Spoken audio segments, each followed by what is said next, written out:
Dina poe Selasa tanggal 6 Februari 2018 kuring sakeluarga indit ka Cipanas Ciater Bandung.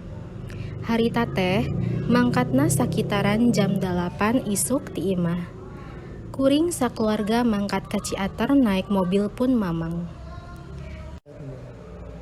Basa nepi ka ditu teh sakitaran jam 11. Beurang eta kaayaan di ditu lumayan rame. Da puguh masih poe pre-sakola keneh. Rea jalma nu keur marandi cai panas mulai ti budak nepi ka kolot.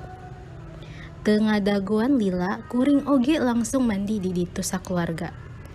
Resep pisan pokona mah di ditu teh. Kurang leuwih sakitar jam 14 indung kuring ngagoroan. Cenah tita dahar heula babarengan. Emang kuring mawa bekal sorangan ti imah jang dipurak di ditu. Salain keluarga kuring, tangtuna di ditu oge loba jalma anu keur naririis.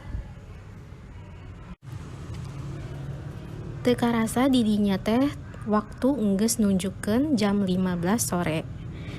Jam 15.30 kuring jeung kaluarga geus siap-siap rek balik ka imah. Di perjalanan kuring kasarean tibrana mobil. Teu karasa basa hudang teh tos rek nepi deui ka imah. Abdi nepi imah sakitaran jam 6 pas pisan basa rek magrib.